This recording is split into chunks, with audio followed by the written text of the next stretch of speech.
अस्सलाम वालेकुम dear students.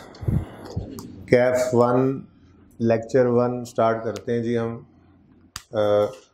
Autumn 2022 की अटैम्प्ट है जी। ठीक है, अच्छा जी। अच्छा जी, जैसे मोस्टली नहीं बल्कि मैं ये कैमरा सेट होते होते अपने फिज़िकल बच्चों से ये पूछ रहा था कि पीआरसी का पर्चे कौन कौन दे के आए हैं, तो वो भी तो पहली अटैम्प्ट ही नहीं हुई। ठीक है, सब बच्चों ने कहा हम तो एफसी करके आए हैं। तो शायद पूरी क्लास के अंदर 2-4 बच्चे हों जिन्होंने कहीं ना कहीं थोड़ी बहुत अकाउंटिंग बेसिक कहीं पढ़ी भी हो। ये जितनी भी पढ़ी हुई हो कोई मसला नहीं है, ठीक है। हम जो है इस क्लास के अंदर बेसिक से ही चीज़ों को उठाएंगे, यानी कि यही अज्यूम क्या करना है, बल्कि है ही ऐसे कि जैसे आप लोगों ने आज तक पहले कभी अकाउंटिंग नहीं पढ़ी हुई, ये क्लास हम इस तरह से लेकर चलेंगे, ठीक है। तो बेसिकली हमारा ये सेशन जो होगा ये इंट्रो प्लस FAR1 होगा। पर्चा तो हमने FAR1 का ही देना है, कैफ 1 का पर्चा जो है इस वक्त कैफ 1 में वो FAR1 ही है। लेकिन FAR1 करने के लिए इंट्रोडक्शन टू अकाउंटिंग का नॉलेज होना बहुत ज़रूरी है, ठीक है। जो आप लोगों के पास अगर नहीं है तो इंशाल्लाह हम हर चीज़ बेस से ही उठाएंगे। तो बिल्कुल बेसिक से स्टार्ट करेंगे। बेसिक्स ऑफ अकाउंटिंग से आप लोगों को मैं सिखाना शुरू करूँगा।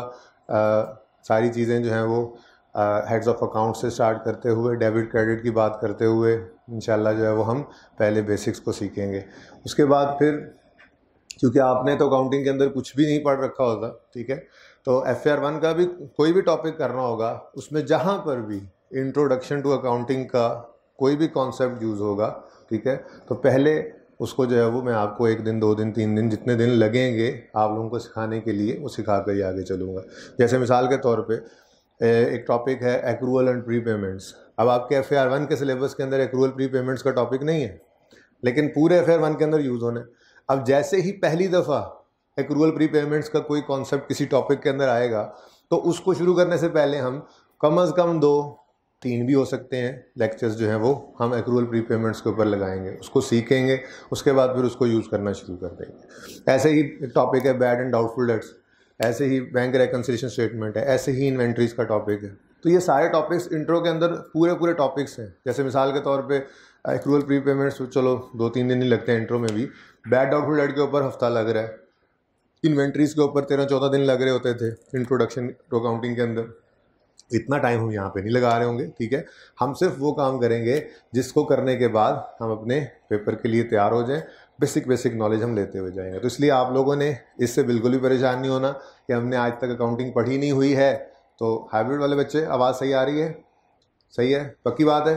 अच्छा, तो हमने अकाउंटिंग पढ़ी नहीं हुई है, हम क्या करेंगे, हमें समझ नहीं आएगा, ऐसा कुछ भी नहीं है, ठीक है। बल्कि लास्ट टाइम मेरे पास 2 तरह के बैचेस थे, क्योंकि लास्ट टाइम ही ये जो स्कीम जो वो चेंज हुई थी, तो कुछ बच्चे ऐसे थे जिन्होंने पहले इंट्रो पढ़ रखी थी वो आए थे, और कुछ ऐसे थे जिन्होंने इंट्रो नहीं पढ़ी हुई थी, डायरेक्ट AFC से आए थे। अब 2 तरह के बैचेस मेरे बने थे, एक में FAR1 ओनली था, एक इंट्रो प्लस FAR1 था। लेकिन मेरा अपना फीडबैक और बच्चों का भी फीडबैक इस बैच के अंदर ज़्यादा अच्छा रहा था।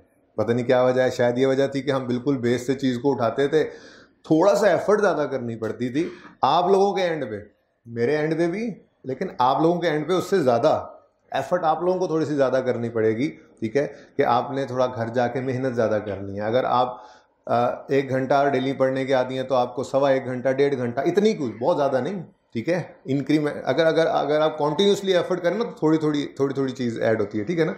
तो आप रोज़ाना 1 घंटा पढ़ने की बजाय 1.5 घंटा पढ़ रहे होंगे, ठीक है, इतनी सी एफर्ट आपकी तरफ से ज़्यादा हो रही होती है, तो फिर जब बेस से उठाते हैं चीज़ों को तो अल्हम्दुलिल्लाह ज़्यादा अच्छी समझ आती है, ठीक है। तो आपने इस चीज़ से बिल्कुल भी परेशान नहीं होना, आप बस यूँ ही समझिएगा कि इंट्रोडक्शन टू अकाउंटिंग कुछ भी नहीं है, ठीक है, वो कुछ चीज़ है ही नहीं, दुनिया के अंदर एग्जिस्ट ही नहीं करती।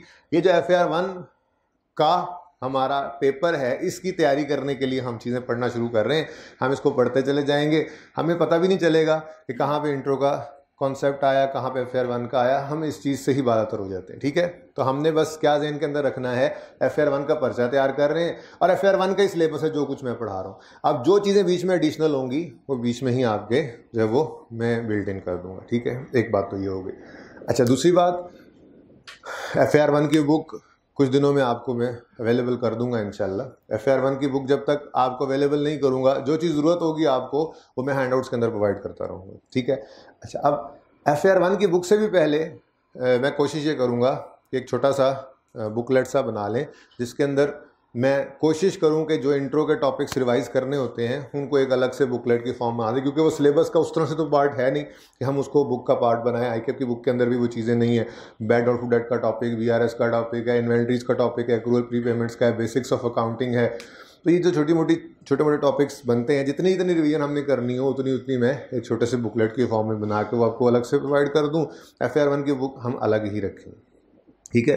तो वो इंशाल्लाह मैं आपको बुकलेट जो है वो 2-3 दिन के अंदर अवेलेबल कर दूंगा। जब तक वो नहीं होगा तब तक इंशाल्लाह जो है मैं आपको हैंडआउट्स की फॉर्म में चीज़ें प्रोवाइड करता रहूँगा, ठीक है। बुक्स जो हैं उनके बारे में ग्रुप्स के अंदर जो ऑनलाइन वाले बच्चे होंगे वो बार बार सवाल नहीं करेंगे, ठीक है। जिस दिन बुक्स तैयार हो जाएंगी, प्रिंट हो जाएंगी, अवेलेबल हो जाएंगी, उस दिन फिजिकल बच्चों को भी और ऑनलाइन वाले बच्चों को भी मैसेज के ज़रिए कम्युनिकेट कर दिया जाएगा कि आपकी बुक्स अवेलेबल हो गई हैं। देखें, चीज़ों को इफेक्टिवली लेकर चलना है, ठीक है। ऑनलाइन वाले बच्चों को भी साथ साथ बातें हो रही हैं, आप बीच में थोड़ा सा फिर, ठीक है ना, हाँ माजरत, उनको भी थोड़ा सा साथ लेकर चल रहा हूँ मैं, ठीक है, बातों में। तो ऑनलाइन वाले बच्चों के लिए है कि वीक के अंदर हम एक जूम सेशन रखा करेंगे। वो हम डिसाइड कर लेते हैं, ज़रा क्लासेस 1-2 दिन चल लें, उसके बाद हम डिसाइड करते हैं किस दिन रखा करेंगे, कितने टाइम के लिए रखा करेंगे। ज़रूरत महसूस होने पर वो मेरे ऊपर है, ठीक है। अगर मैं ज़रूरत महसूस करता हूँ कि जी एक से काम नहीं चल रहा, तो फिर मैं उसको देख लूँगा बढ़ाना या नहीं, लेकिन ज़रूरत महसूस होने पर जो मुझे लगा तो, ठीक है। बाकी आप लोगों के ऑनलाइन वाले बच्चों के व्हाट्सएप ग्रुप्स बन जाएंगे, उसके अंदर आपके टीएस मौजूद होंगे, पीयर्स होंगे, आप डिस्कशन करेंगे। तो मैं वहाँ से भी कोशिश करूँगा कि जो प्रॉब्लम्स ज़्यादा सामने नज़र आ रही होंगी मैं उनको भी वहाँ से अपने टीएस के ज़रिए एक्सट्रैक्ट करवा के उसको भी जूम सेशन के अंदर जो है वो ले लूँगा। इंशाल्लाह ये ज़्यादा इफ़ेक्टिवली हम इसको मैनेज कर रहे होंगे। बाकी रही बात पर्चे की, तो पर्चा ओपन बुक कर दिया गया है इस दफ़ा आईकेएप की तरफ से। अब ओपन बुक का मतलब क्या होता है? ओपन बुक का मतलब ये थोड़ा ही है कि आप जाएंगे पर्चे के अंदर, किताब आप सामने खोल के रखेंगे, सारा पर्चा उसके अंदर से लिख के आप घर आ जाएंगे। ओपन बुक का कोई ऐसा मामला इस तरह से नहीं होता। बहुत से पेपर्स आगे ओपन बुक हैं ही। FAR2 के अंदर जब आप जाते हैं तो अकाउंटिंग का पर्चा जो है वो ओपन बुक था, अब FAR1 लेवल पे भी ओपन बुक हो गया। ओपन बुक का मतलब ये कतई नहीं है कि आप अपने रजिस्टर को लेकर जाएंगे, जो आपके नोट्स बने हैं वो सामने रख लेंगे और उसको वो आप कहेंगे मेरी तो बुक ही यही है, ठीक है, आप उसके ऊपर बुक लिख के ले जाएं। ऐसा नहीं है। जो ओरिजिनल स्टैंडर्ड्स हैं आईकेएप की तरफ से, एक तो वो FAR2 में बच्चों को कह के वो खरीदवाए जाते थे, वो आप लोग जो है वो अब 1-2 बर्गर्स सेव करें अपने, ना खाएं, ठीक है, और उसकी बजाय जो है वो आईकेएप से जल्द अज जल्द स्टैंडर्ड्स ओरिजिनल खरीद लें। इतना बड़ा आपको बंडल सा मिलेगा, ठीक है, उसके अंदर ढेर सारी किताबें होंगी, वो सारा सेट ही आपको मिलना है, सेट सारा ही लेना पड़ेगा, वो ले लीजिएगा।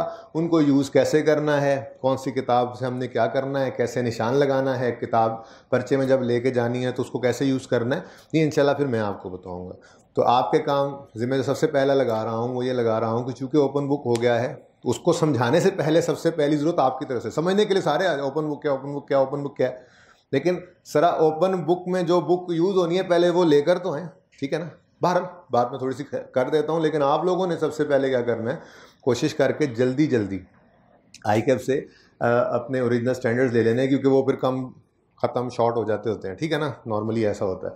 तो एक तो आप अपनी वो बुक्स ले लें जो हमने ओपन करनी है पर्चे में। अच्छा, अब ओपन बुक से होता क्या है, मेरे हिसाब से तो ओपन बुक वैसे हेल्प कितनी मिलती है, चले पहले ये बात कर लेते हैं। मेरे ख्याल में 10% 5 से 10% कहना चाहिए, क्योंकि 10% भी कभी नहीं यूज़ हो रहा होता। आपको कोई हेल्प मिल जाए पर्चे के अंदर, डायरेक्ट कोई MCQ आ गया है, उसके अंदर स्टैंडर्ड का कोई पैरा है, आपने वो स्टैंडर्ड खोला, वो भी वही खोल सकेगा जिसने खरीद के रखे हुए हैं, और जिसको जब समझाया गया तो उसने उनको ओपन करके वहाँ पर निशान लगाया हुआ था, उसी को पता लगेगा ना कि स्टैंडर्ड में फलां जगह पर ये चीज़ लिखी हुई हुई। तो बहरहाल 5 से 10% डायरेक्ट उसकी हेल्प, 10% तो बहुत ज़्यादा बोल रहा हूँ, बहरहाल 5 से 10% तक डायरेक्ट को हेल्प मिल जाए वो बुक से ओपन करके पर्चे के अंदर तो होती है, वरना उससे आपकी तैयारी पे कोई असर नहीं पड़ता।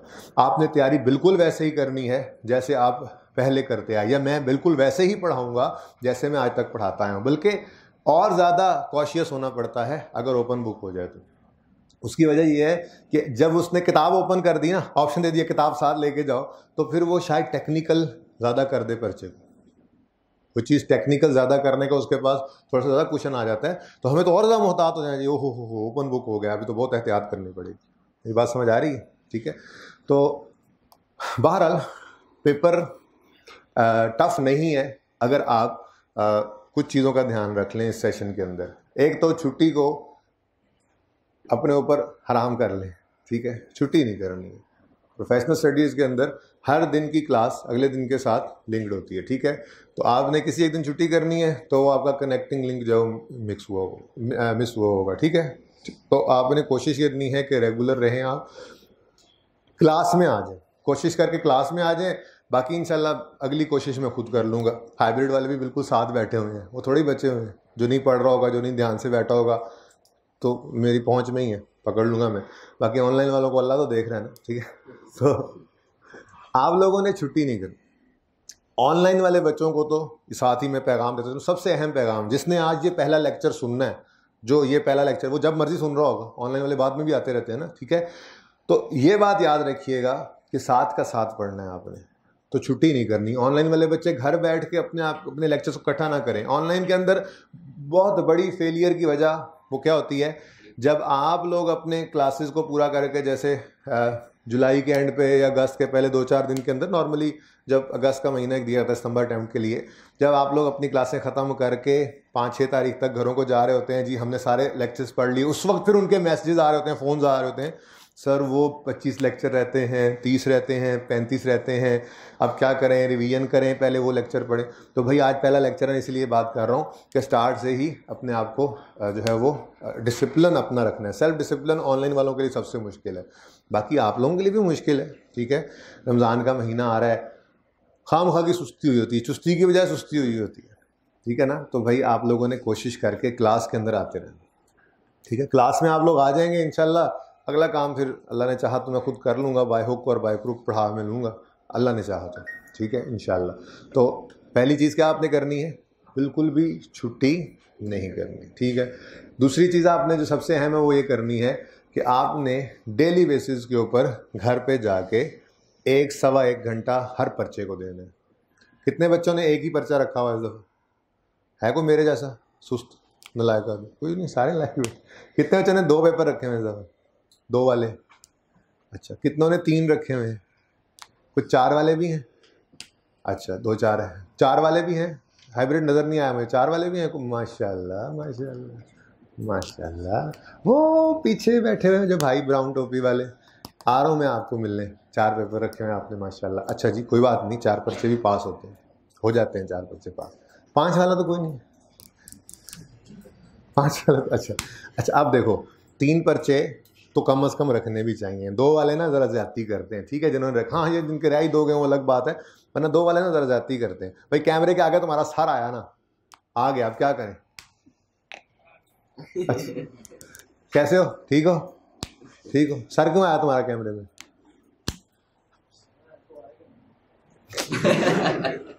अच्छा जी, तो मैं क्या अर्ज कर रहा था जी, एक तो आपने छुट्टी नहीं करनी, दूसरा फी पर्चा घर पे आपने 1 से 1.25 घंटा देना है, ठीक है। 4 पर्चे वाला भी अगर ये काम कर रहा है तो उसके 4 पर्चे भी पास होंगे इंशाल्लाह, ठीक है ना। लेकिन ये कंसिस्टेंसी के साथ, कमिटमेंट शो करनी कंसिस्टेंसी के साथ। और तीसरी अहम चीज़ ये है कि अपने टेस्ट को मिस नहीं करना।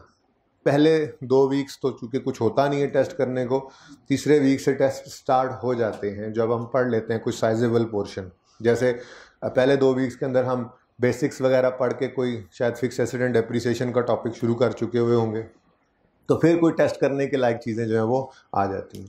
उसके बाद हर हफ्ते आपका टेस्ट होगा। मेरी थोड़ी अप्रोच डिफरेंट है, हर बंदे की अपनी अप्रोच होती है, ठीक है। कुछ इस्तिज़ा कराम जो हैं वो टेस्ट के अंदर थोड़ा रिलैक्स कर देते हैं कि चलो बच्चा ज़रा कॉन्फिडेंट रहे।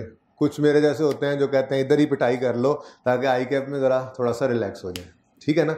तो टेस्ट जो है वो मैं टफ़ बनाता हूँ, कोशिश मेरी होती है कि आप में से कोई भी पास ना हो टेस्ट के अंदर।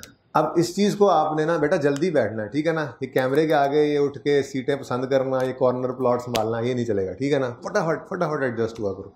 अच्छा, क्या बात कर रहा था मैं? हाँ, टेस्ट में मेरी ये कोशिश होगी कि आप में से कोई भी पास ना हो, और आप लोगों की ये कोशिश होनी चाहिए कि हम में से कोई भी फेल नहीं होगा। 50% मार्क्स हमने लेने ही लेने हैं। तो 1-2 टेस्ट के अंदर पिटाई होने के बाद आपको मैं तरीका भी जाहिर सी बात है सिखाऊंगा। जिस दिन हमने टेस्ट हमारा हुआ करेगा उससे अगले दिन क्लास के अंदर हम टेस्ट को डिस्कस किया करते हैं। मैं पूरा टेस्ट नॉर्मली जो है वो डिस्कस करता हूँ, सॉल्व करता हूँ क्लास में बच्चों के साथ, और फिर उनको तरीका बता रहा होता हूँ कि देखो इस तरह से चलना था, नंबर यहाँ पे इस तरह से मिलने थे। पूरा सवाल सही करना पास होने के लिए ज़रूरी नहीं है, आज पहला दिन ये बात ज़हन में रख लें, पूरा सवाल पास होने के लिए सही करना ज़रूरी नहीं है। हर सवाल आधा सही कर लें, हर सवाल आधा सही कर लें, आप पास हो जाएंगे। सारे सवाल आधा से सही हो जाएंगे। अकाउंटिंग में आपको आंसर के मार्क्स नहीं मिलते एंड वाले के, हर स्टेप के ऊपर मार्क्स। जो चीज़ आपने सही लिख दिया वहाँ पर उसके सही मार्क्स मिल गए। अगर गलत चीज़, अब आगे अकाउंटिंग के अंदर बाकी तो बातें पता लगेंगी ना, जब टॉपिक होगा मैं आपको बताऊंगा, देखो ये फिगर यहाँ पे पड़ी हुई है, यहाँ पे गलत निकल आई, इसको आगे लेके जाना था, वहाँ सही लेके उसके नंबर मिल रहे हैं। तो अकाउंटिंग में गलती पे गलती के नंबर नहीं कटा करते, ठीक है, और हर स्टेप के मार्क्स मिलते हैं, ठीक है। तो टेस्ट नहीं मिस करना। तो ये 3 चीज़ों का आप ख्याल रख लें बेटा, ठीक है। आप क्लास के अंदर लाजमी आएँ, छुट्टी ना करें, जैसे भी हो आ जाएँ क्लास के अंदर, ठीक है। होमवर्क नहीं किया हुआ मैंने क्लास में खड़े करके बेइज्जत करना है, टेस्ट नहीं दिया हुआ पता है अगले दिन अभी क्लास होनी है, सर ने क्लास में खड़ा कर देना है, ठीक है, और क्लास अलग होनी है, कोई बात नहीं, वो आपके फ़ायदे के लिए ही होगी। छुट्टी नहीं करनी, तो एक छुट्टी नहीं करनी है आप लोगों ने, ठीक है। दूसरा, फ़ी पर्चा 1 घंटा से 1.25 घंटा। मेरी कोशिश ये होगी, चाहे ये इंट्रो प्लस FAR1 है, मैंने आपको कह दिया आप 1 से 1.5 घंटा मेहनत को कर दें, लेकिन कोशिश मेरी यही होगी कि आपका होमवर्क घर में 1 घंटे के अंदर अंदर ही निपटे। कभी कभी ज़्यादा भी हो जाता है, ये ना कहना पहली क्लास में आपने कहा था 1 घंटे से ऊपर होमवर्क नहीं जाएगा, ये तो जवाब दें, इसका हिसाब दें हमें, ठीक है। आपने ये कैसे कर लिया, आपकी जरूरत कैसे हुई, आप कह के मुकर गए। एक तो वीकेंड जो है वो एग्जाम्प्ट होगा इस कंडीशन से, और दूसरा कभी कभी ज़्यादा भी हो सकता है, कभी कभी, लेकिन कोशिश ये नहीं होगी, मेरी इंटेंशन नहीं होगी अनइंटेंशनली ऐसा हो जाए, तो मेरी कोशिश यही होगी कि आपका होमवर्क 1 घंटे के अंदर अंदर निपटे। क्योंकि मेरे जो बच्चे यहाँ पे 3 पर्चे के लिए जिन्होंने हाथ खड़ा किया, मेरी ये चाहत होगी कि वो 3 पर्चे वाले बच्चे 3 के 3 पास करें। सिर्फ अकाउंटिंग पास करना मकसूद नहीं है, इससे तो ये नहीं ना होगा, सारे पर्चे पास करने। तो आपने भी कोशिश यही करनी है कि आप हर पर्चे को डेली पढ़ें, ठीक है। कोशिश करेंगे इन बातों की। बाकी मुझे जो बातें जहन में थी वो मैंने कर दी हैं। ऑनलाइन वाले बच्चों के लिए TSG ग्रुप भी बन जाएगा, जब तक ये लेक्चर उनको पहुंचेगा, जाहिर है 2 दिन के बाद पहुंचना है, तब तक उनके ग्रुप्स फॉर्म हो चुके होंगे। तो एक टेक्निकल सपोर्ट ग्रुप भी होगा। अच्छा, वो टेक्निकल सपोर्ट ग्रुप में आपने अपनी प्रॉब्लम्स को भी, ये अब ज़रा मैं थोड़ा ऑनलाइन वालों से बात कर रहा हूँ, अच्छा हाइब्रिड वालों और फिजिकल वालों, आपसे नहीं, ठीक है। तो उस टेक्निकल सपोर्ट ग्रुप के अंदर आपने अपनी हर किस्म की क्यूरी करनी है, स्टडी रिलेटेड क्यूरी के अलावा। आपको कोई लॉगिन में मसला है या कुछ इस किस्म की जो है वो अपनी डिवाइस को यूज़ करने में मसला आ रहा है, इस किस्म के कोई मसाइल हैं, ठीक है, तो आपने उसके अंदर पूछना है। कोई बुक्स वगैरह अगर तंग करने के लिए पूछना भी है, हालांकि मैं पहले ही बता चुका हूँ कि आप बुक्स का मत पूछिएगा, क्योंकि जब तक बुक्स नहीं आएंगी, जो चीज़ें आपने यूज़ करनी है आपको हैंडआउट्स के फॉर्म में फिजिकल वालों को दे रहा हूँ, ऑनलाइन वालों का वो अपलोड हो रहा होगा पोर्टल पे, तो इसलिए आप लोगों को ज़रूरत नहीं है बार बार बुक। लेकिन आप चूँकि बच्चे हार्ड फॉर्म में बुक चाह रहे होते हैं, तो जब बुक्स अवेलेबल होंगी आपको मैसेज आ जाएगा, ठीक है। तो टेक्निकल सपोर्ट ग्रुप के अंदर आप हर तरह का मैसेज कर सकते हैं, 9 to 4 उसके अंदर आपको आंसर मिलेगा। दिन शाम में किए हुए मैसेजेस का भी सुबह जवाब मिला करेगा, ठीक है। बाकी इंस्ट्रक्शंस पढ़ लीजिएगा जो आपसे शेयर की गई। उसके अलावा उसके अलावा कोशिश ये कीजिएगा ऑनलाइन वाले बच्चे कि आप एक ही डिवाइस यूज़ करें, पहले ही डिसाइड कर लें। और आई विल नॉट सजेस्ट, बल्कि आई विल स्ट्रांगली रिकमेंड कि आप लोग लैपटॉप यूज़ कीजिए, ठीक है। मोबाइल के ऊपर लेक्चर उस तरह से इफेक्टिवली नहीं लिया जाता ऑनलाइन वाले बच्चे के लिए। एक हाथ से मोबाइल संभाल रहे हैं, नहीं जी सर हम स्टैंड पे लगा लेंगे, फिर ऐसे करके देख रहे हैं, इतना सा मोबाइल है, नहीं, कंसंट्रेशन उस तरह से रहती। तो कम से कम लैपटॉप हो या डेस्कटॉप हो, चलो ठीक है, लैपटॉप में ये आपके लिए मोबिलिटी रहती है, ठीक है। तो मेरी रिकमेंडेशन यही है कि आप लोग लैपटॉप को यूज़ करें, एक डिवाइस यूज़ करें, और ये अपडेट्स से थोड़ा सा बचते रहिए। अगर कोई अपडेट वगैरह करना भी हो आप लोगों ने तो वो वीकेंड पे कीजिए, ताकि कोई मसला आए तो, खैर वीकेंड पे ना ही कीजिएगा क्योंकि संडे को फिर आपको जवाब नहीं मिलना, को मसला आए तो। बहरहाल थोड़ा सा फिर आपको ज़हनी तौर पे तैयार रहना चाहिए, अपडेट करने से कोई डिवाइस में ऐसा मसला है जिससे आपको एक आध दिन थोड़ा डिले पड़ जाए, तो इन थोड़ी चीज़ों से जो है ना आपने ध्यान रखना है, ठीक है जी। बाकी जो बातें मेरे जहन में आ रही थी वो मैंने कर दी हैं, साथ साथ बातें जहन में आती रहेंगी, साथ साथ इंशाल्लाह आप लोगों के साथ शेयर भी करता रहूँगा, ठीक है। अच्छा जी, इंट्रोडक्शन तो हो ही गया, उमैर शराद उतरा मेरा नाम है, ठीक है। मैं बताना भूल गया था क्लास के स्टार्ट में। अच्छा, आप लोगों का नाम भी माशाल्लाह सब के अच्छे अच्छे नाम ही होंगे इंशाल्लाह, ठीक है। तो बस यही इंट्रोडक्शन है, काफ़ी है। इंशाल्लाह साथ साथ इंशाल्लाह इंट्रोडक्शन भी बाकी होता रहेगा, ठीक है। पढ़ाई स्टार्ट करते हैं जी। Financial accounting and reporting 1 basically हमारे सब्जेक्ट का नाम है, लेकिन जैसे मैंने आपको कहा कि हमने बेसिक से बात को उठाना है, ठीक है, तो हम इंट्रोडक्शन टू अकाउंटिंग से ही बात शुरू करते हैं। अकाउंटिंग होती क्या है, सबसे पहले आज हम ये बात कर लेते हैं।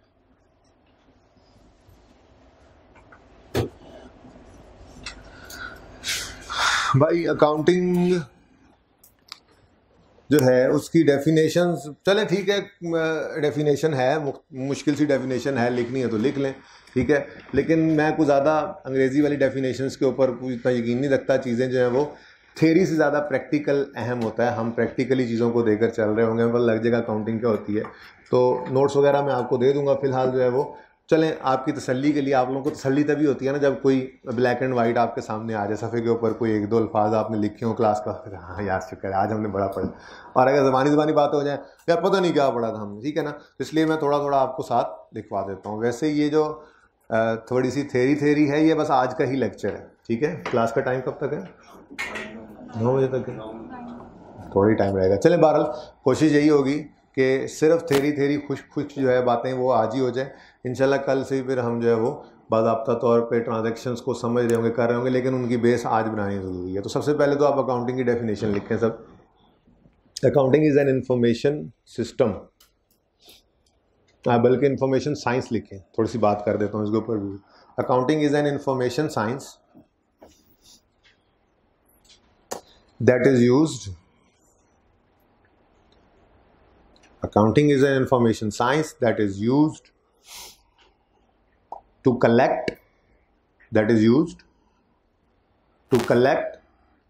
वो हाइब्रिड में एंड वाले भाई हाथ खड़ा करें, एंड वाले भाई साहब आप क्यों नहीं लिख रहे? ज़रा पूछें इनसे, टीए ना हो मेरा भी।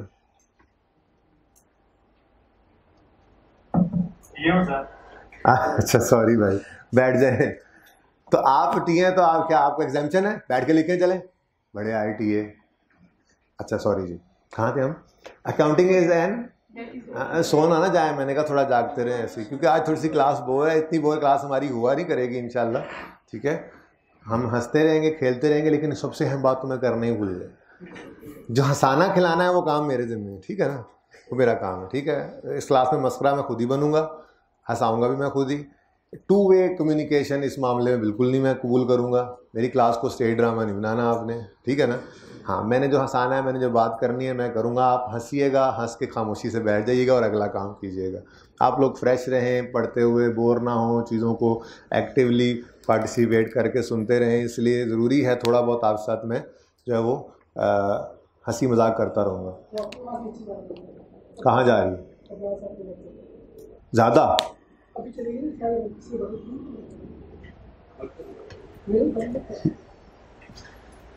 भाई ये पॉज कर दें ज़रा वीडियो।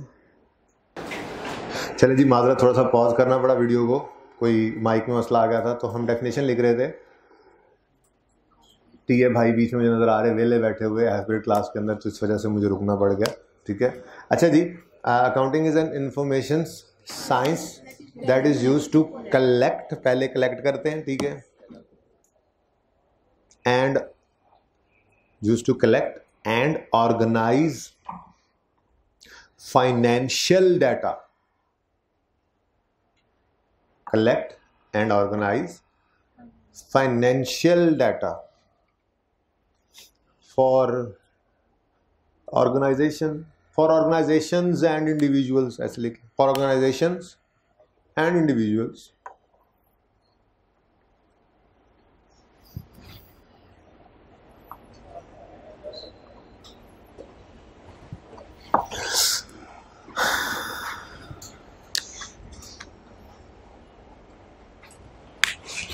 अच्छा, अब अंडरलाइन करें इंफॉर्मेशन साइंस। इंफॉर्मेशन साइंस का मतलब, साइंस क्यों कहा इसको हमने, साइंस का क्या मतलब, इंफॉर्मेशन साइंस क्या है? इसका मतलब ये है कि हमने डाटा को कलेक्ट करना है, प्रोसेस करना है, एनालाइज करना है इंफॉर्मेशन, ठीक है ना। देखें डाटा इंफॉर्मेशन में फ़र्क क्या है, छोटी सी ऐसी बात, वैसे थ्योरेटिकली बातें आएंगी जब सामने, एंड पे एक थ्योरी का लेक्चर मैं 1.5-2 घंटे में पढ़ाऊंगा, उसके अंदर छोटी मोटी बातें होंगी। देखें अकाउंटिंग के अंदर थ्योरी है तो सही 8-10%, ठीक है, लेकिन वो कॉन्सेप्ट्स मैं स्टार्ट के अंदर नहीं पढ़ाता। हर बंदे का अपना तरीका होता है, वो बिल्कुल इफेक्टिव है, हर उस्ताद का अपना तरीका और बिल्कुल सबका तरीका इफेक्टिव है, ऐसी कोई बात नहीं होती, ठीक है ना। मैं कॉन्सेप्ट्स को पहले नहीं पढ़ाता, मैं पढ़ाता जाता हूँ अकाउंटिंग में, साथ साथ जो है वो कॉन्सेप्ट्स भी हमारे आ रहे होते हैं। इवन के हम पहले न्यूमेरिकल करते हैं किसी भी टॉपिक का और उसकी थ्योरी उसी के अंदर सीखते सीखते फिर एंड पे थ्योरी कर रहे होते हैं, तो तरीका यही होगा मेरा, ठीक है। कॉन्सेप्ट्स हैं अकाउंटिंग के, थ्योरेटिकल कॉन्सेप्ट्स जो हैं वो साथ के साथ, जैसे आज भी 1-2 कॉन्सेप्ट्स मैं आपके साथ डिस्कस करूंगा, ठीक है। वो कॉन्सेप्ट्स हम डिस्कस करते करते चलते जाते हैं, एंड पे जाके वो एक जगह इकट्ठे हुए पड़े होते हैं, मोस्टली हमने उनमें से कर रखे होते हैं, जो नहीं किए होते फिर वो आखिरी क्लास के अंदर जाके पढ़ लेते हैं, ठीक है ना। तो वहाँ पर शायद फिर दोबारा बात हो भी जाए। मैं बात कर रहा था डाटा और इन्फॉर्मेशन में क्या फ़र्क है। मेरी ये क्लास मेरे सामने बैठी हुई है, मेरे टीए साहब खड़े हुए हैं, बैठ जाएं भाई, आप खड़े क्यों हैं, बैठ जाएं। अच्छा, ये इस बोतल वाली जगह पे बैठ जाए। अच्छा जी, अब टीए साहब मेरे पास लिस्ट लेके आते हैं, उस लिस्ट के अंदर आप लोगों के टेस्ट की रिपोर्ट है, ठीक है, और वो टेस्ट की रिपोर्ट में बस आप लोगों के CRN की तरतीब से ही आपके नंबर्स आ रहे हैं। अब ये एक डाटा है, मैं टीए साहब को कहता हूँ कि यार आप ऐसा करें, इसको असेंडिंग या डिसेंडिंग ऑर्डर में कर दें, ठीक है, फर्स्ट सेकंड थर्ड से शुरू करें या लास्ट से शुरू करें। कभी गुस्सा आया हो तो लास्ट से शुरू करें लिस्ट बनाना, ताकि पहले लास्ट वालों की पिटाई करूं फिर फर्स्ट की तरफ जाऊं। कभी ना गुस्सा आया हो तो यार फर्स्ट से, मेरी मर्जी की बात है ना, ठीक है, उनसे मैं जो कह दूं, असेंडिंग करवा लूं डिसेंडिंग करवा दूं, वही डाटा क्या बन जाएगा, इन्फॉर्मेशन बन जाएगी, ठीक है, बात समझ आ रही है। तो हमने इसको इन्फॉर्मेशन साइंस कहा, इसका मतलब क्या है, collecting, processing and analysing information, इसलिए इसको इन्फॉर्मेशन साइंस कहा जाता है। कि कलेक्टिंग की किस लिए इस्तेमाल होती है, कलेक्ट करते हैं पहले, फिर एनालाइज करते हैं। एनालाइज क्या है, आज तो नहीं, क्योंकि आज तो मैंने आपको अकाउंटिंग हेड्स पढ़ाने हैं, पहले पता होगा अकाउंटिंग बेसिक हेड्स, बेसिक बुनियादें क्या हैं, तो उसके बाद ही कल से एनालिसिस शुरू करेंगे ना। कल इंशाल्लाह हम एनालाइज कर रहे होंगे, ठीक है ना, इन्फॉर्मेशन को एनालाइज करेंगे। तो क्या मैंने कहा जी, साइंस को कहते हैं इसको collecting, processing and analysing, collecting, processing and analysing information को कलेक्ट करना, प्रोसेस करना और फिर एनालाइज करना, ठीक है, ये साइंस इसलिए कह रहे होते हैं। अच्छा, उसके बाद नेक्स्ट थिंग इज डेफिनेशन, जरा दोबारा बताइए कि मुझे। Accounting is information science, collect and organize financial data, ये बड़ी इंपॉर्टेंट बात है, अंडरलाइन करें, फाइनेंशियल डाटा। अकाउंटिंग जो है वो डील करती है मॉनिटरी वैल्यूज के साथ, ठीक है, अकाउंटिंग इज अबाउट मनी। मिसाल के तौर पे आपने एक मैनेजर को हायर किया अपने ऑर्गेनाइजेशन में और आपने उसे कहा कि तुम्हें हम महीने का 5 लाख रुपए तनख्वाह देंगे, महीने की 5 लाख रुपए तनख्वाह देंगे, और आज एग्रीमेंट हो गया। अच्छा, वैसे ज़रा कॉमन सेंस की बात है, जो कि नहीं है, बड़ी अनकॉमन चीज़ है वैसे, बहरहाल फिर भी मैं पूछ लिया करता हूँ कभी कभी सवाल कॉमन सेंस के। कॉमन सेंस की बात की बताएं, हमने आज एग्रीमेंट किया कि आपको हम मंथली 5 लाख रुपए तनख्वाह देंगे, तो जिस दिन ये एग्रीमेंट किया उसी दिन तनख्वाह उसको दे देंगे? नहीं, ये तो फिर जब आप क्वालिफाई करके पहली जॉब पे जाएंगे ना, तो पहला महीना फिर भी आप उधार पे गुजार रहे होंगे। दोस्तों यार हम तो नौकरी लग गई है, बस तनख्वाह तेन दे देना, ए महीना ज़रा कढ़ा दे। कहने का मकसद ये है कि पहले आप सर्विसेज देंगे, उसके अगेंस्ट आपको जो है वो बाद में रिटर्न आएगा, ठीक है। अच्छा, अब आपने 5 लाख रुपए सैलरी महीना देने का एग्रीमेंट किया है। क्या किया है? 5 लाख सर थोड़ी सी अमाउंट है, ज़रा और बढ़ाएं। आप फैक्ट्री लगाने लगे हैं, आपने आज एग्रीमेंट किया है कि आप 50 करोड़ का एक प्लांट खरीदेंगे, एग्रीमेंट कर लिया, कितने का? 50 करोड़। अभी एग्रीमेंट ही किया है, ठीक है, ना पैसे दिए हैं, ना मशीन आई है, कुछ और नहीं हुआ, एग्रीमेंट ही किया है। अब तो अमाउंट ठीक है ना? क्या एग्रीमेंट करते ही अकाउंटिंग में रिकॉर्ड कर लेंगे हम? अकाउंटिंग के बारे में आपको क्या बताया? फाइनेंशियल डाटा से डील करती है accounting. Deals with, accounting is all about money. Monetary transaction होगी तो रिकॉर्डिंग है। मतलब एग्रीमेंट 50 करोड़ का कर रहे हैं, एग्रीमेंट 5 लाख पर मंथ का कर रहे हैं, कोई रिकॉर्डिंग नहीं अकाउंटिंग के अंदर, लेकिन उस एग्रीमेंट को लिखने के लिए 20 रुपए का बॉल पॉइंट खरीद के लाए, अकाउंटिंग होगी इसकी, एंट्री करेंगे उसकी, एंट्री तो बाद में सिखाऊंगा। आप कहोगे कि जी हमारी एक बॉल पॉइंट हमने खरीदी है, ये हमारा खर्चा हो गया है, जेब से कैश निकल गया है 20 रुपये, पेन आया जेब से कैश गया, ये इंशाल्लाह कल से काम शुरू करेंगे। पेन आया और जेब से कैश गया, बात समझ आई? ठीक है, तो अकाउंटिंग क्या है जी? एक इंफॉर्मेशन साइंस है। क्यों? हम कलेक्ट करते हैं डाटा, उसको एनालाइज करते हैं और प्रोसेस कर देते हैं, फिर वो डील करेगा किससे जी? सिर्फ मनी से, मॉनिटरी ट्रांजैक्शंस के साथ डील करती है अकाउंटिंग। ठीक है, और तीसरी चीज़ क्या थी?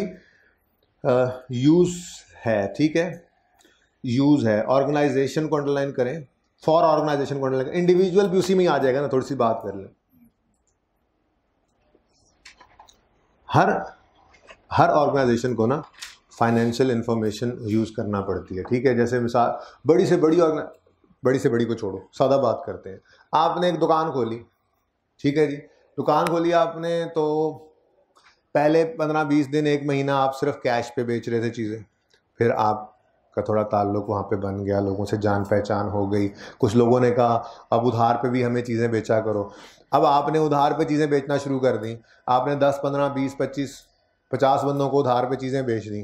ठीक है, अब अगर आप इसकी रिकॉर्डिंग नहीं करोगे तो क्या आपको याद रहेगा कि फलां बंदे से कितने पैसे हमने लेने और फलां से कितने पैसे लेने? तो ये तो एक छोटी सी दुकान की बात। तो जहाँ पे बड़ी बड़ी ऑर्गेनाइजेशन हैं, जहाँ पे हज़ारों की, सैकड़ों, हज़ारों, इवन बड़ी बड़ी ऑर्गेनाइजेशन जो मल्टीनेशनल्स हैं, लाखों की तादाद में उनके एम्प्लॉयज़ हैं, तो क्या उनको इंफॉर्मेशन रिकॉर्ड करने की ज़रूरत नहीं है ना? ज़रूरत। ठीक है, तो ऑर्गेनाइजेशन, हर ऑर्गेनाइजेशन की ज़रूरत होती है कि उसके लिए ये प्रोसेस्ड इंफॉर्मेशन मौजूद हो, फाइनेंशियल इंफॉर्मेशन, उसके अपने इस्तेमाल के लिए भी, और बाकी लोग भी उसको यूज़ कर रहे होते हैं। ऑर्गेनाइजेशन खुद भी यूज़ कर रही है। अकाउंटिंग क्या है? पास्ट को यूज़ करते हैं, ये सब कुछ हुआ। ठीक है, और उससे प्रेजेंट और फ्यूचर के फैसले कर रहे होते हैं। ठीक है, तो ऑर्गेनाइजेशन को अपने यूज़ के लिए भी फाइनेंशियल इंफॉर्मेशन चाहिए, और दूसरे लोग भी उसको यूज़ कर रहे हैं। ठीक है, यूजेज ऑफ फाइनेंशियल इंफॉर्मेशन होगी। हम मिसाल के तौर पे आप कहीं इन्वेस्टमेंट करने जा रहे हैं, आप कंपनी ए और कंपनी बी, हमारा टॉपिक है रेशियोज़ का टॉपिक है, हम इंटरप्रिटेशन करना सीखेंगे, 2 ऑर्गेनाइजेशन हमारे सामने होंगी, ये कोई एंड पे जाके आएगा टॉपिक हमारे सिलेबस में, आज से कोई 3-4 महीने बाद जाके पढ़ रहे होंगे ये टॉपिक। तो क्या होगा? 2 ऑर्गेनाइजेशन हैं, कहा जाएगा कंपनी ए है, कंपनी बी है, किस में इन्वेस्टमेंट करोगे? ठीक है, अब हम क्या रात को सोएंगे, बाबा जी ख्वाब में आके बताएंगे? नहीं, हम फाइनेंशियल स्टेटमेंट्स लेंगे। ये फाइनेंशियल स्टेटमेंट्स क्या होती हैं? ये जो मैंने आपको बताया ना कि कलेक्ट करना, फिर प्रोसेस करना, एनालाइज करना फाइनेंशियल इंफॉर्मेशन को, और फिर उसको जो है ना हमने फाइनेंशियल स्टेटमेंट्स तक लेके जाना होता है। हम जो भी काम किया करेंगे ना, पहले कोई 10-12 दिन के बाद, पहले 2 वीक्स के बाद, जब टॉपिक्स स्टार्ट हो जाएंगे, तो हम जो टॉपिक भी पढ़ेंगे उसको फाइनेंशियल स्टेटमेंट्स तक पहुंचाएंगे। फाइनेंशियल स्टेटमेंट्स क्या होती हैं बताऊंगा इंशाल्लाह, एक income statement, balance sheet, cash flow, सब कुछ पढ़ना है हमने, वक्त के साथ साथ चीज़ें सामने ओपन होंगी। ठीक है ना, तो वो बंदे देख रहे होते हैं, ओके, फाइनेंशियल स्टेटमेंट्स को देखेंगे, इनकम स्टेटमेंट, कितने प्रॉफिट्स हैं, कितने इसके पास एसेट्स हैं, ये सारी बातें अभी मैंने आपको पढ़ानी। ठीक है, ऐसे ही कोई बैंक है तो उसने लोन देना है, लोन लेने चली गई ऑर्गेनाइजेशन, तो वो देखना चाहेगा ना कि इसके पास क्या कुछ मौजूद है, कि हम इसको लोन दें ना दें, क्या सूरत हाल है। ठीक है, तो फाइनेंशियल इंफॉर्मेशन को हम यूज़ कर रहे होते हैं। ठीक है, अच्छा, अब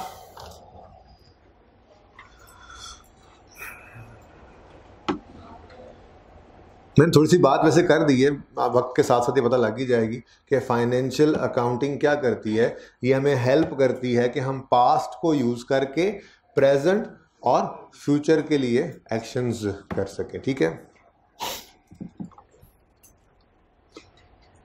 अच्छा, अब अकाउंटिंग के अंदर सबसे पहला काम जो है वो क्या करना होता है हमने, वो बुक कीपिंग। वो क्या है जी? Book keeping. ये जो हम सुनते आए हैं ना, अकाउंटिंग के अंदर हेड्स ऑफ अकाउंट होते हैं, वो 2 जादुई लफ्ज़ हैं, डेबिट, क्रेडिट। ये 2 जादुई लफ्ज़, ये इंशाल्लाह कहीं जाके कोई इस हफ्ते में तो मैं इनको सामने आने नहीं दूंगा, मेरी पूरी कोशिश होगी, शायद आ भी जाए एंड तक।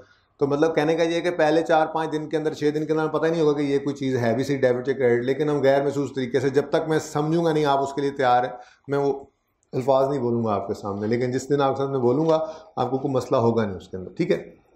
तो बुक कीपिंग सबसे पहला काम है, ठीक है। तो हम अकाउंटिंग किसकी करेंगे? हम बिज़नेस की अकाउंटिंग करेंगे, ठीक है। बिज़नेस जो है वो अकाउंटिंग, बुक कीपिंग भी इसको कहते हैं, ठीक है, वो हम बिज़नेस की करते हैं। तो बिज़नेस होता क्या है? बिज़नेस कहते हैं एक ऐसी ऑर्गेनाइजेशन को, ठीक है, जिनका मकसद होता है प्रॉफिट कमाना, प्रॉफिट को मैक्सिमाइज करना, ठीक है। तो बिज़नेस का मतलब होता है, लिखें बिज़नेस की डेफिनेशन लिखें, business is an organization with an objective, with a primary objective of maximizing, with the primary objective of profit maximization। ऐसे कर, बिजनेस क्या होता है जी? Business is an organization with a primary objective of profit maximization।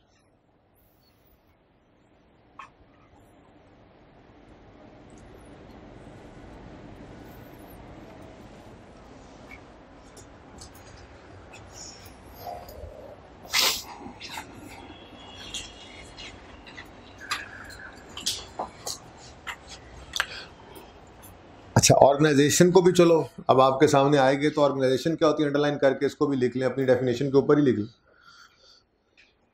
Organisation क्या होती है जी? Organisation को अंडरलाइन करके लिखें, अ ग्रुप ऑफ पीपल।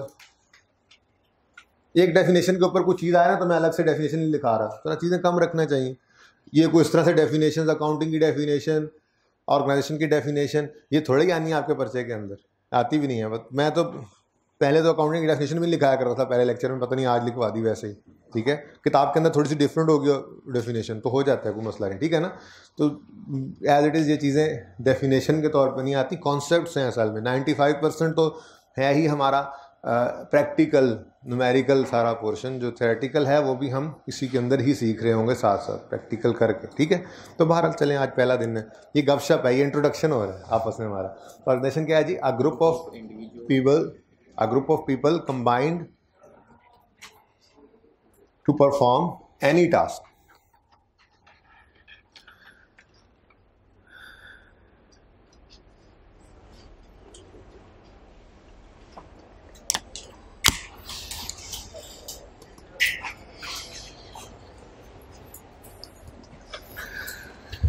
अच्छा जी, अच्छा जी, अब एक दो कॉन्सेप्ट्स हैं, मैं ये चाहूँगा कि पहले हम अकाउंटिंग के उन एक दो कॉन्सेप्ट्स की बात कर लें, बेसिक कॉन्सेप्ट्स की, ठीक है, और उसके बाद फिर बुनियाद डाल दें आज, ठीक है।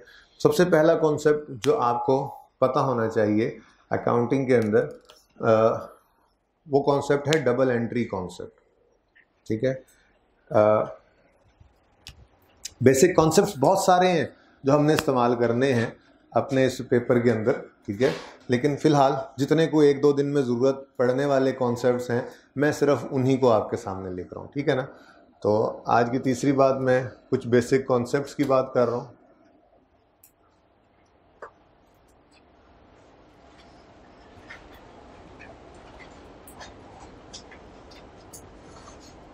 डबल क्या बोला मैंने, और क्या बोला? Double entry concept. इसको ना कहीं कोई एक आधी फिल इन ब्लैंक या कोई एमसीक्यू ऐसा आ जाए, इसको डुअलिटी कॉन्सेप्ट भी कहते हैं। क्या कहते हैं जी? Duality concept, double entry concept या डुअलिटी कॉन्सेप्ट।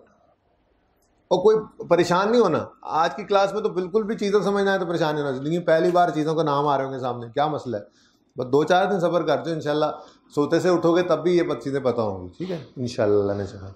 ख्वाब से भी कोई उठाएगा तो गहरे ख्वाब से। अच्छा, डुअलिटी कॉन्सेप्ट कोई मुश्किल बात नहीं है भाई। देखो, हमने अकाउंटिंग में ट्रांजैक्शंस को रिकॉर्ड करना है। क्या करना है जी? ट्रांजैक्शन का मतलब क्या होता है? हाँ, लेन देन। किसी ने बोला, बिल्कुल सही बोला, लेन देन। ट्रांजैक्शन में मिसाल के तौर पर मैंने आपको भी कहा था कि एग्रीमेंट हमने किया, एक बॉल पॉइंट लिया, तो हमारा लेने वाला मामला क्या था? हमने बॉल पॉइंट खरीदा, लेकिन साथ ही साथ पैसे पे भी तो किए थे।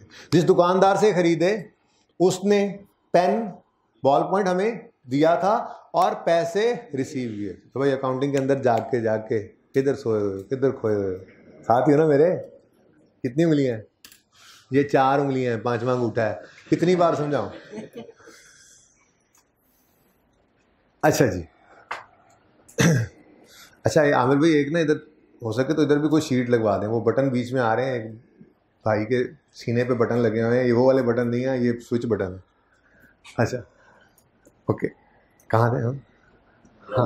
हाँ मैं ये कह रहा था कि हमने अकाउंटिंग में ट्रांजैक्शंस को रिकॉर्ड करना है, ठीक है। और ट्रांजैक्शन में हमेशा 2 इम्पैक्ट्स होंगे। लेन देन, ट्रांजैक्शन किसे कहते हैं? लेन देन को। तो लेन देन जो ट्रांजैक्शन भी हम पढ़ेंगे, कल से इंशाल्लाह करेंगे ये काम, ठीक है, उसमें हमेशा 2 इम्पैक्ट्स आया करेंगे। पहली बात तो ये, ठीक है। इस डबल एंट्री कॉन्सेप्ट को हम इंशाल्लाह सीखेंगे। अगले हफ्ता 10 दिन हमने इसी पर ही पहुंचना है। हम डबल एंट्रीज करना सीख रहे होंगे, लेकिन वो बुनियादी तौर पर चीज़ें कैसे स्टेप बाय स्टेप चलती हैं, आपने बस वो एंड रिजल्ट को नहीं सोचना। आप हर स्टेप के ऊपर जो अवसर कर रहा हूँगा आपने वो खामोशी से साथ साथ करते जाना है। इंशाल्लाह वक्त के साथ साथ वो चीज़ें आपके काबू में आती चली जाएंगी, ठीक है। दूसरा जो सबसे अहम कॉन्सेप्ट है वो है सेपरेट एंटिटी कॉन्सेप्ट। भाई आप लोगों ने कहीं ना कहीं लॉ तो पढ़ा ही होगा। ये मैं ये नहीं कह रहा, अच्छा मैं कभी ऐसा कहूँ ना फलां चीज़ पढ़ी हुई होगी तो इन्होंने ना पढ़ी हो परेशान ना हुआ करें, उनके लिए बात हो रही होती है। अगर सब नहीं पढ़ा हो तो मैं ये बात ही ना करूँ, ठीक है। वैसे बी लॉ कितने बच्चों ने पढ़ा हुआ? बी लॉ माशाल्लाह तकरीबन सब ने, कोई मसला नहीं है। जो ये कॉन्सेप्ट है ये जब मौका आएगा तो मैं आपको समझा फिर भी दूंगा, लेकिन आपको इतना तो पता होगा कि सोल प्रोपराइटर जो होता है उसके अंदर बिजनेस लॉ की नज़र में बिजनेस और ओनर एक ही चीज़ है। जो ओनर की बिजनेस की लायबिलिटी है वो ओनर की ही लायबिलिटी होती है। ऐसे ही पार्टनरशिप के अंदर भी है, ठीक है। ऑर्गेनाइजेशन की टाइप्स जो है मैं लीगल पॉइंट ऑफ व्यू से बता रहा हूँ। पार्टनरशिप हो या सोल प्रोपराइटर हो, लायबिलिटी ओनर्स की जो होती है वो अनलिमिटेड होती है, ठीक है। वो यही समझा जाता है कि ये दोनों एक ही हैं, बिजनेस ओनर एक ही है, पार्टनरशिप बिजनेस ओनर एक ही है। बस कंपनी केस में लिमिटेड लायबिलिटी, कंपनी केस के अंदर लायबिलिटी जो है वो लिमिटेड होती है अप टू द शेयर। बहरहाल ये मकसद नहीं है सब कहने का, मकसद यहाँ पर आपको लाना था वो है लीगल स्टेटस, वो है लॉ की बात। अकाउंटिंग के अंदर चाहे सोल प्रोपराइटर है, चाहे पार्टनरशिप है, चाहे कंपनी है, हमने इन दोनों को अलग अलग समझना है। ओनर अलग, बिजनेस अलग, ओनर अलग, बिजनेस अलग, ठीक है ना। हम अकाउंटिंग के अंदर बिजनेस को एक आर्टिफिशियल पर्सन समझते हैं अलग, ठीक है, और ओनर एक असल रियल पर्सन है अलग, ठीक है। तो जब भी कभी अकाउंटिंग की बात हो तो आपने फिर वो ये, क्योंकि काफ़ी बच्चों ने ना ये लॉ का पर्चा दे के आए हैं, कुछ इस तरह से मामला सुनने में आ रहा होता है जैसे, ठीक है ना। तो इस वजह से मैंने ये बात क्लियर करना स्टार्ट में ही मुनासिब समझी कि आप लोगों ने कंफ्यूज नहीं करना, ठीक है ना। सोल प्रोपराइटर या पार्टनरशिप के हिसाब में तो ओनर और बिजनेस एक ही चीज़ थे, भाई लॉ की नज़र में वो एक ही चीज़ है। अकाउंटिंग में बिजनेस और ओनर 2 अलग अलग पर्सन, ठीक है। चाहे अब वो सोल प्रोपराइटर है, चाहे वो पार्टनरशिप है, चाहे वो लिमिटेड कंपनी, ठीक है ना। इसलिए आप इस बहस से अब निकल आए, ठीक है। अब आपने वो लॉ वाली बात जहन से बता दिया है कि ये चीज़ है, फ़र्क है, इसलिए अब उसको भूल जाएं। अब अकाउंटिंग के लिए हमेशा आपने सेपरेट एंटिटी कॉन्सेप्ट को जहन के अंदर रखना है। सेपरेट एंटिटी कॉन्सेप्ट क्या है? बस ये 2 काफ़ी है, एक और जहन में आ रहा था लेकिन फिलहाल उसको रोक देते हैं। ये 2 कॉन्सेप्ट हो गए बेसिक कॉन्सेप्ट, ठीक है ना। उसके बाद ऐसी जो बेसिक कॉन्सेप्ट आएगा उसको पढ़ लिया करेंगे, साथ के साथ इकट्ठे होते जाएंगे। तो सेपरेट एंटिटी कॉन्सेप्ट क्या है? इसको बिजनेस एंटिटी कॉन्सेप्ट भी कहते हैं। ये मैंने लिखा हुआ है ना, आपने नोट ऐसे किया होगा, ठीक है ना। सेपरेट एंटिटी कॉन्सेप्ट का स्लैश डाल के आप लोगों ने खुद ऐसी बात ना एक्स्ट्रा बात आप खुद लिख लिया करें, बिजनेस एंटिटी कॉन्सेप्ट। चलो रहने दो, काफी है। सेपरेट एंटिटी कॉन्सेप्ट क्या है? क्या है separate entity concept? Owner is अलग फ्रॉम बिजनेस, बिजनेस इज अलग from owner, they both are अलग अलग। क्लियर? याद रहेगी ये बात? चलो अच्छा जी, अब बुनियाद डालते हैं। ये तो हमारा यूज होता रहेगा ना, सेपरेट एंटिटी कॉन्सेप्ट ये यूज होता रहेगा। जैसे मैं अभी आपको अकाउंटिंग हेड्स पढ़ाने की तरफ जा रहा हूँ, ठीक है। सबसे पहला हेड आपको मैं पढ़ाऊंगा कैपिटल, आप लोगों ने सुन रखा होगा कैपिटल क्या है? ओनर ने जो पैसा इन्वेस्ट किया बिजनेस में। भाई इसको आगे बिठाओ, आगे आ जाओ बच्चे, हाँ आगे आ जाओ, ये साथ हो जाओ भाई। अच्छा क्या बात कर रहा था मैं? हाँ, कैपिटल क्या है? इन्वेस्ट, ओनर ने जो बिजनेस में इन्वेस्टमेंट की, ठीक है। अब अगर हम वही लॉ वाली बात पकड़ के बैठे रहे तो फिर तो हमने कर लिया अकाउंटिंग। वो तो कहता है क्या मतलब ओनर ने बिजनेस में, यार एक ही है। नहीं, हमारी अकाउंटिंग के अंदर दोनों अलग अलग हैं। इसलिए ओनर जब बिजनेस में कुछ लाएगा या बिजनेस से कुछ लेके जाएगा, वो ट्रांजैक्शन है, लेन देन। ओनर और बिजनेस का भी आपस में क्या है? लेन देन, ट्रांजैक्शन है, उसको भी रिकॉर्ड करेंगे।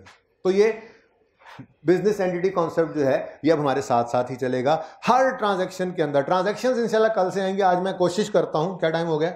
आज मैं कोशिश करता हूं कि हेड्स ऑफ अकाउंटिंग आपको किसी न किसी दर्जे में समझा दूं। सारे ना भी समझ आए तो कल इंशाल्लाह आ जाएंगे और कल हम ट्रांजैक्शंस की तरफ मूव कर जाएंगे, ठीक है। बात अब करते हैं डबल एंट्री कॉन्सेप्ट की। लेकिन डबल एंट्री कॉन्सेप्ट की तरफ जाने से पहले हमें एक बुनियाद जो है वो बनानी ज़रूरी है, और वो बुनियाद है हेड्स ऑफ अकाउंटिंग, ठीक है। अकाउंटिंग हेड्स भी इन्हें कहा जाता है। पूरी अकाउंटिंग जो है वो 5 हेड्स के इर्द गिर्द घूमेगी। अकाउंटिंग के अंदर ये 5 ही हेड्स हैं। पूरी अकाउंटिंग जो है वो इन 5 हेड्स के आसपास घूमेगी, ठीक है। पहले इनको समझ लेंगे। जब इन 5 हेड्स को हम समझ लेंगे, हमारे जहन में ये बैठ जाएंगे। ज़िंदगी में ऐसी चीज़ों, ऐसे नाम हमने सुने नहीं होते नॉर्मली, ठीक है। ये पहले जहन में बिठा लेंगे तो फिर उन 5 हेड्स को हर ट्रांजैक्शन में देखकर उनकी डबल एंट्री की बुनियाद की तरफ हम चल रहे होंगे, ठीक है ना। तो सबसे पहली चीज़ अब आज हम क्या करने जा रहे हैं? सबसे अहम चीज़ और सबसे बुनियादी चीज़ जो आज हमने करनी है वो है अकाउंटिंग हेड्स या head of account, heads of accounting heads. तो यूँ समझ लें कि पढ़ाई अब शुरू हो रही है। तो जैसे गपशप लगा रहे थे, अकाउंटिंग होती क्या है, बिजनेस किसे कहते हैं, ठीक है। अच्छा, ऑर्गेनाइजेशन की 3 टाइप्स मैंने बातों बातों में आपको बता दी। ये कहाँ पे लिखी होंगी, कब पढ़नी है, ये वक्त आने में बता दिया जाएगा। जब आखिरी 2-3 क्लासेस के अंदर थ्योरी कराऊंगा ना, तो एक चैप्टर होगा जो उसमें छेड़ा नहीं होगा हमने। जब उसको ओपन करेंगे ना, उसके अंदर ये सोल प्रोपराइटर, पार्टनरशिप और कंपनी पढ़े होंगे। मैं कहूँगा ये देखो ज़रा इसको एक दफ़ा पढ़ लेते हैं, बस इसको ऐसे ही पढ़ना था जैसे पहली क्लास में पढ़ाया था, जैसे आज पढ़ा रहा हूँ। इस तरह से जो चीज़ें जहाँ पे हैं वो वहाँ पे पढ़ी होंगी, इंशाल्लाह दिखाता रहूँगा साथ साथ, ठीक है ना। तो बिजनेस की वैसे एक और भी क्लासिफिकेशन है एक्टिविटीज़ के हिसाब से। बिजनेस हो सकता है मैन्युफैक्चरिंग, बिजनेस हो सकता है ट्रेडिंग सिर्फ। तो वो सारी बातें जैसे जैसे ज़रूरत पड़ेगी वैसे वैसे आपको समझाता जाऊंगा, ठीक है ना। फिलहाल मैंने आपको बिजनेस की बात की है कि ऐसी ऑर्गेनाइजेशन जिसका मकसद प्रॉफिट कमाना है। आपके जहन में होगा जिनका मकसद प्रॉफिट कमाना नहीं है उसका क्या करें, वो वक्त आने पे पढ़ाया जाएगा, टॉपिक है हमारा। FAR 1 के अंदर हम नॉट फॉर प्रॉफिट ऑर्गेनाइजेशंस की अकाउंटिंग भी सीखते हैं। वो वक्त आने पे इंशाल्लाह फिर ट्री बना लेंगे, ठीक है ना। मैं लिखूंगा ऑर्गेनाइजेशन, ठीक है। मैं कहूँगा ऑर्गेनाइजेशन क्या है जी, बिजनेस ऑर्गेनाइजेशन कौन सी है? ऐसी ऑर्गेनाइजेशन जिसका प्रॉफिट कमाना मकसद है, वो बिजनेस ऑर्गेनाइजेशन है। उसकी अकाउंटिंग हम सीख चुके होंगे तब तक, ठीक है। और जिसका मकसद प्रॉफिट कमाना नहीं है उसको नॉन प्रॉफिट ऑर्गेनाइजेशन कहते हैं। फिर वहाँ से आगे बात शुरू कर लेंगे। तो फिलहाल जितना है, मैं ज़्यादा चीज़ों को फैला नहीं रहा आपके सामने, ठीक है। बस फ़र्क हर दफ़ा अप्रोच होती है। पहले मैं बता दिया करता था दोनों तरह की ऑर्गेनाइजेशन, इस दफ़ा नहीं बताया। बस जो बिजनेस ऑर्गेनाइजेशन है जिसकी अकाउंटिंग हमने सीखनी है फिलहाल वही सामने है, ठीक है। अच्छा, तो अकाउंटिंग हेड्स में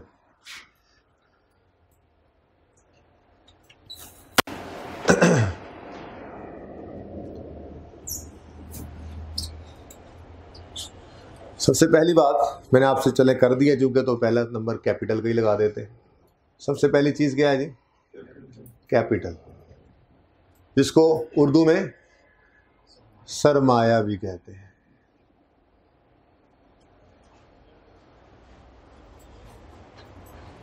चल अब ना थोड़ा सा आप यूं करेंगे, इनको ज़रा लिख लें, अच्छा होता है, ज़रा घर जाके कुछ पढ़ना भी तो है।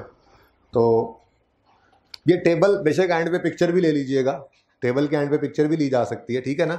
अब आप हेड ऑफ अकाउंटिंग लिख करना। फिलहाल पहले क्या करें, आप नंबर 1 हेडिंग दें कैपिटल, और जो मैं अंग्रेज़ी लिखूँ, आसान अंग्रेज़ी लिखूँगा, किताबों वाली कोशिश करूँगा कि अंग्रेज़ी ना हो। कहीं पे किताब को देख लूँगा, वो अच्छी लगी तो किताब वाली लिखवाता चलूँगा, ठीक है ना। सादा आसान अल्फाज के अंदर कैपिटल का क्या मतलब होता है वो आप लोगों ने मुझे खुद ही बताया था, अक्सरियत बच्चों ने।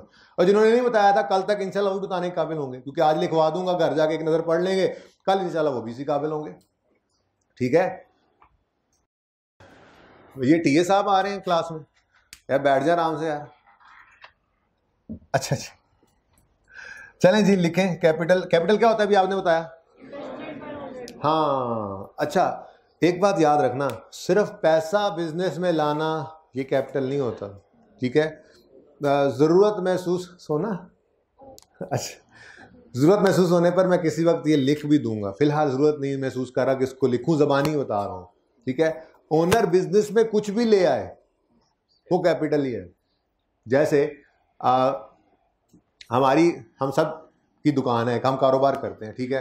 कारोबार ये है कि हम मिनरल वाटर की बड़ी बोतलें जो हैं वो यहाँ पे जो सप्लाई करते हैं दुकानों पे, हॉस्टलों में, मकानों में।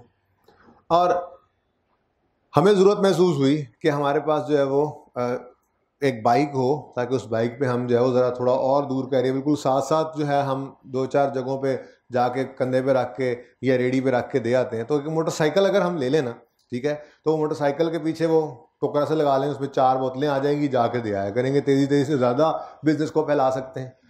अब हमें ज़रूरत महसूस हुई तो आप सब ने कहा कि सर मोटरसाइकिल तो आपके पास ही फारेग है, हमारा तो फिलहाल ज़रूरत में है। तो मैंने कहा ठीक है, फिर मेरे वाला मोटरसाइकिल बिजनेस में लगा देते हैं। अब जो मैं अपना मोटरसाइकिल लेकर आया अपने वाटर सप्लाई वाले बिजनेस के अंदर, पैसे तो नहीं लाया, बिजनेस को मोटरसाइकिल दिया। सेपरेट एंटिटी कॉन्सेप्ट, बिजनेस को मोटरसाइकिल दिया, बात समझ रहे? मैं ओनर हूं, मैंने अपने बिजनेस में मोटरसाइकिल लाकर इस्तेमाल किया, लेकिन मैं क्या कह रहा हूं, अकाउंटिंग क्या होगी, अकाउंटेंट्स क्या कहेंगे, बिजनेस ओनर ने बिजनेस को मोटरसाइकिल दिया। हम दुकानदार, मैंने बेकरी खोली हुई है, ठीक है जी, मैंने बेकरी खोली हुई है।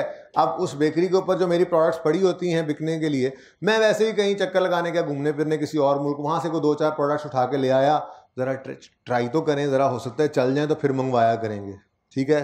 खजूरें ले आया जी, ये वाली खजूरें रख लेते हैं, ये अगर बिक गई तो फिर आइंदा यहाँ से ही ले लिया करेंगे। अब वो मैंने क्या किया, गुड्स ही लाकर रख दी, पैसे नहीं लाए, पैसे अपने जेब से निकाले थे, चीज़ें खरीदी थी, लाकर अपने कारोबार में गुड्स रख दी। तो ये ज़हन में रखना, ओनर से कुछ भी आए बिजनेस में तो वो क्या है, कैपिटल। तो लिखें जरा,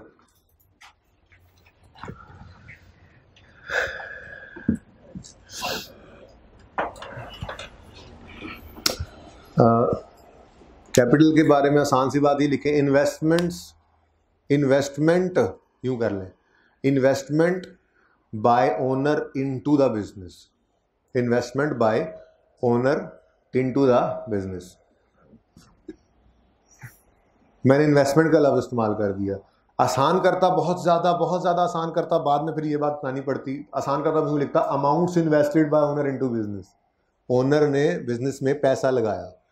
फिर अगले दिन जाकर बताना पड़ता आपको एसेट, अभी पढ़ाया नहीं है सॉरी, ठीक है। तो कोई और भी चीज़ इन्वेस्ट करे बिजनेस में तो वो भी कैपिटल ही है, तो इसलिए मैंने क्या कह दिया, investments bye owner in business. अच्छा, अब थोड़ा सा टेक्निकल बात भी साथ साथ करते ही चलते हैं। ओनर ने बिजनेस में पैसा लगाया, ठीक है, क्या कहा हमने इसको, क्या नाम है इसका, कैपिटल। बिजनेस के पास ये पैसा आ गया, किसका है ये पैसा, तो ओनर पे तो ये एक तरह का बोझ है, बिजनेस का नहीं है।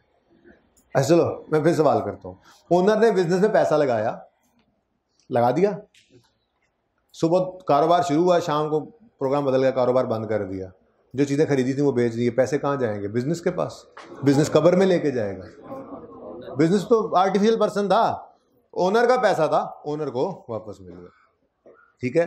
तो है तो ज़रा टेक्निकल सी बात, लेकिन लिख लें, अभी समझ ना भी आए तो इंशाल्लाह कल तक आ जाएगी समझ, कोई मसला नहीं, ठीक है। तो लिखें कैपिटल की ज़रा टेक्निकल डेफिनेशन लिखें, ये फुल स्टॉप लगा दें, बस आसान वाली बात ये समझ आ गई, बस आज का काम पूरा हो गया, आज के पैसे पूरे हो गए, ठीक है ना। आपको ये समझ आ गया कि कैपिटल क्या है, investments bye owner into business, कोई भी चीज़ ओनर बिजनेस में लेकर आए तो वो कैपिटल है, ठीक है ना। अब थोड़ा सा टेक्निकल एक बात लिख लें, जो आज तो नहीं, सर्टेनली कल परसों में ये चीज़ काम आएगी। लिखें, it represents owners right over assets of business, it represents owners right over assets of business. ये बात समझ आती है? अब एसेट्स क्या होते हैं इंशाल्लाह थोड़ी देर में पता लग जाता है, लेकिन ये डेफिनेशन बस सिर्फ लिख लें। ये मैंने ना फिर कल के लेक्चर में किसी वक्त जाके आप रेफर करनी है, फिलहाल नहीं, ठीक है। लिखवा इसलिए दिया कि जगह नहीं छोड़ते, फिर आप गंद डाल रहे होते हैं, ठीक है ना। तो आज की बात सिर्फ इतनी सी थी, क्या कोई भी चीज़ ओनर जो बिजनेस में लाए वो कैपिटल है, ठीक है ना, क्योंकि ओनर और बिजनेस अलग अलग हैं, सेपरेट एंटिटी कॉन्सेप्ट है, ठीक है ना। अच्छा, अब आप कहोगे सर नहीं ये बात भी तो की थी, ड्युअलिटी कॉन्सेप्ट, ये इस ट्रांजैक्शन में कैसे अप्लाई होता है? ओनर बिजनेस में कैश लेकर आया, अब बिजनेस एक आर्टिफिशियल पर्सन है जो ओनर से अलग है। अब बिजनेस के पास कैश आ गया, ओनर की तरफ से कभी नहीं सोचना। फिर हमने देखो, हमने अकाउंटिंग किसकी करनी है? बस तो बिजनेस के जूतों में हमेशा पांव हो हमारे। हर ट्रांजैक्शन को कम से कम पहले हफ्ता 10 दिन तो ये फर्ज अपने ऊपर कर लें कि हर ट्रांजैक्शन को बिजनेस के पॉइंट ऑफ व्यू से सोचना है, क्योंकि अकाउंटिंग किसकी करनी है हमने? बिजनेस की, ओनर की नहीं।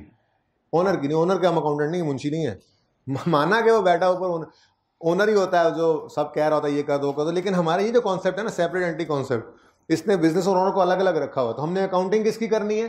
बिजनेस, ठीक है ना। तो ओनर बिजनेस में पैसा लाया, ओनर गया बाढ़ में भाई, बिजनेस के बारे में सोचना है हमने, ठीक है। अब बिजनेस के पॉइंट ऑफ व्यू से सोचें, बिजनेस के पास क्या हुआ? कैश आया, और क्या हुआ? हाँ, इसको लायबिलिटी कहना नहीं है, ठीक है, क्योंकि लायबिलिटी की भी डेफिनेशन थोड़ी देर में आ रही है, ठीक है ना। हाँ, कैपिटल एक तरह की लायबिलिटी ही तो है, लेकिन ये लायबिलिटी मुमताज है।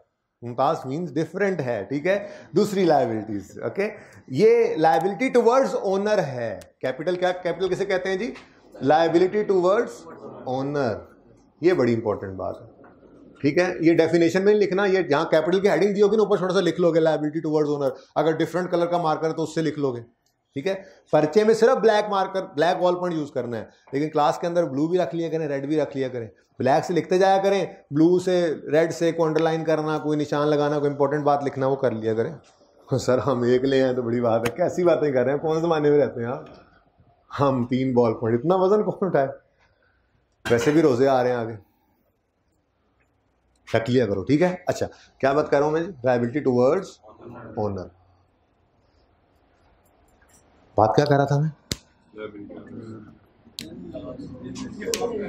हाँ, तो बिजनेस के पास कैश आया, लेकिन एट द सेम मोमेंट, अब बिजनेस एक आर्टिफिशियल पर्सन है ना, हम बिजनेस के मुंशी हैं, अकाउंटेंट, ठीक है। हम बिजनेस के पॉइंट ऑफ व्यू सोच रहे हैं कि बिजनेस के पास कैश आ गया, लेकिन ये कैश जैसे ही बिजनेस के पास आया, बिजनेस उसको इस्तेमाल ही करना है। बिजनेस इस्तेमाल होने के लिए पैसा इन्वेस्टमेंट ओनर ने किया ना, वो इस्तेमाल होगा, बिजनेस बढ़ेगा। लेकिन बिजनेस जो एक आर्टिफिशियल पर्सन है, वो खुद के ऊपर क्या महसूस करेगा? एक बोझ महसूस करेगा कि अगर आज ही सब कुछ ठप हो जाए, बंद हो जाए, तो ये पैसा किसका है?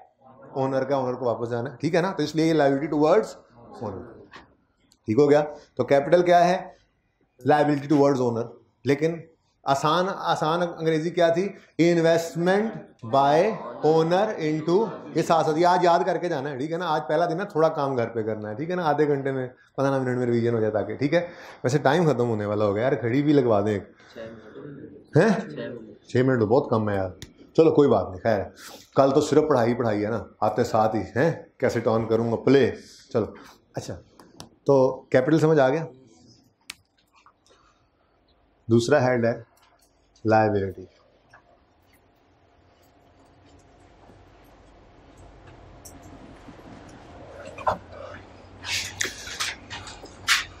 लायबिलिटी क्या है जी? लायबिलिटी क्या है? लायबिलिटी है ऑब्लिगेशन ऑन बिजनेस। ओनर की ऑब्लिगेशन, ओनर की ऑब्लिगेशन हम रिकॉर्ड करेंगे? ओनर की ऑब्लिगेशन से हमें को सरोकार होगा? नहीं। हाँ, आगे जाकर ना कुछ दिनों में हम ये देखेंगे कि ओनर की कोई ऑब्लिगेशन बिजनेस पे कर देगा, फिर हम जरूर जो है ना वो अलर्ट हो जाएंगे, क्योंकि बिजनेस जहां इन्वॉल्व हो जाना है, हमने वहां पे अकाउंटिंग करनी है। अकाउंटिंग मतलब ट्रांजैक्शन को नोट करना है। ट्रांजैक्शन में 2 एंड्स होंगे, देखेंगे इंशाल्लाह, ठीक है। तो बिजनेस के ऊपर कोई भी ऑब्लिगेशन है, ऑब्लिगेशन कई तरह की हो सकती है, ठीक है। लेकिन चूंकि अभी आज बचपन है, पहला दिन है, इसलिए मैं फिलहाल बात जो कर रहा हूँ वो सिर्फ कर रहा हूँ obligation to pay someone in future, obligation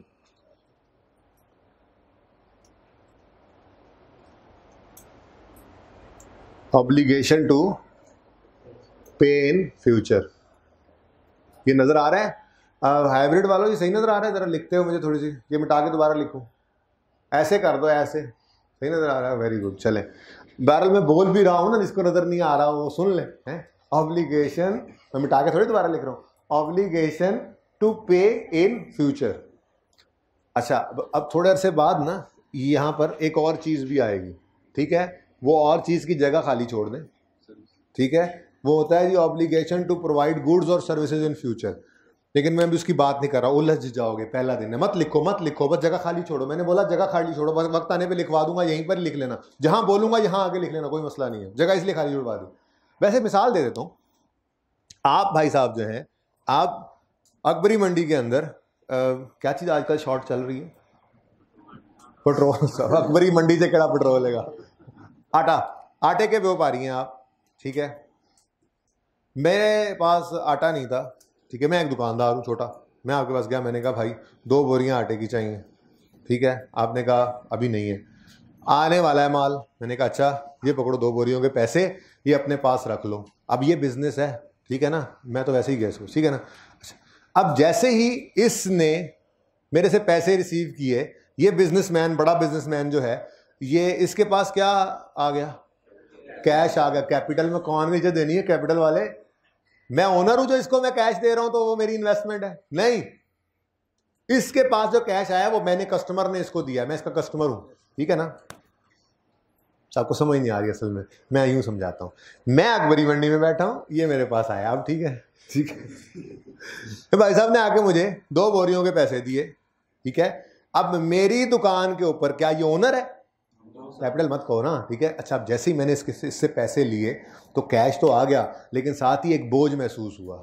क्या? फ्यूचर में जब आटे की बोरियां मेरे पास पहुंचेंगी तो ये 2 इसकी अमानत होंगी, इसको देनी है, बोझ महसूस कर रहा हूं, ठीक है ना? तो वो liability to provide goods in future होता है। खबरदार किसी ने लिखा तो वक्त आने पे लिखना, ठीक है? अभी छोड़ दो, अभी सादा बात। लायबिलिटी क्या है? Obligation on business. क्या obligation? Obligation to pay in future, ठीक हो गया? अच्छा, अब ये लायबिलिटी जो होती है, ये डस्टर नहीं है यहाँ पे, पड़ा नीचे है डस्टर। मैं पूरी बात सुनी नहीं आपने, मैं ये कह रहा था डस्टर नहीं है, मतलब।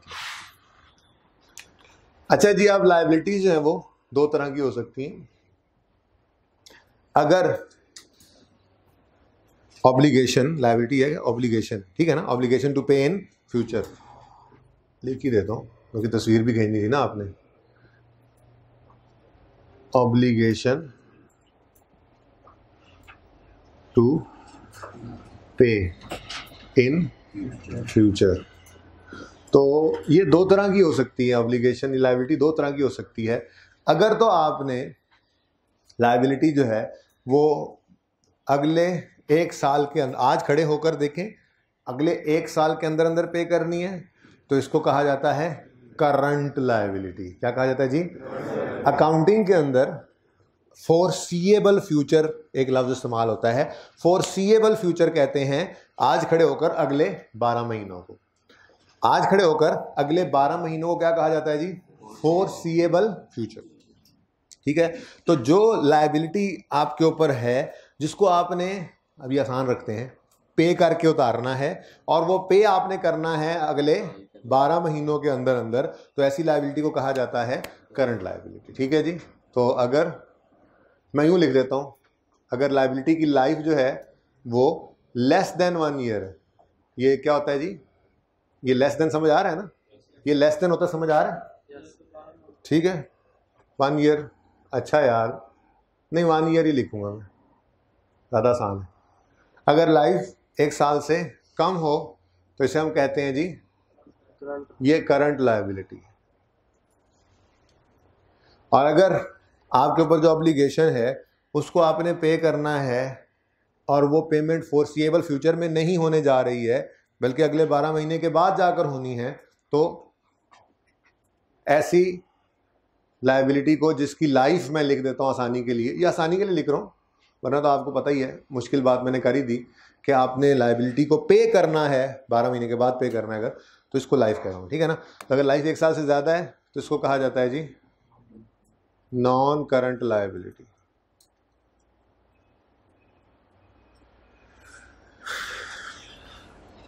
मिसाल के तौर पे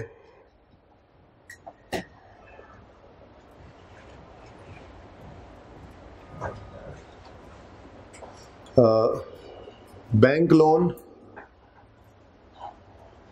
फॉर 5 years, हमने बैंक से लोन लिया है 5 साल के लिए, तो हमने ये लायबिलिटी बैंक जैसे ही पैसे आए इस्तेमाल तो करने हैं, लेकिन जैसे ही पैसे रिसीव करेंगे खुद पे बोझ महसूस करेंगे या नहीं करेंगे? नहीं समझ आ रही? बस कर दूं पढ़ाना, समझ आ रही है? हमने बैंक से लोन लिया, उधार पे पैसे लिए, तो क्या हम मतलब हम का मतलब क्या हुआ करेगा? बिजनेस, ये याद रखना, ठीक है ना। तो हमने जो बैंक से लोन लिया, बिजनेस जो बैंक से लोन लिया, पैसे लिए, तो जैसे ये पैसे आए क्या बिजनेस खुद पे बोझ महसूस करेगा या खुशियां मनाएगा? भाई कल को ये वापस भी करने हैं, लेकिन ये वापसी कब होनी है? 5 साल के बाद, क्योंकि 5 साल के लिए लोन मिला है, तो इसलिए हम इस बोझ को कहेंगे ये नॉन करंट बोझ है, ठीक है। और अगर बैंक से लोन लिया लेट्स से 6 months, 6 महीनों के लिए बैंक से उधार लिया, तो है तो ये भी बोझ, लायबिलिटी है, लेकिन इस लायबिलिटी को हमने अगले 12 महीने के अंदर अंदर पे करना है, तो फिर हम इसको क्या कहेंगे? ये करंट लायबिलिटी, ठीक है। अच्छा, एक और चीज़ भी होती है, उसको कहते हैं जी क्रेडिटर। क्या कहते हैं जी? क्रेडिटर्स क्या होते हैं? तो सोच के बताना।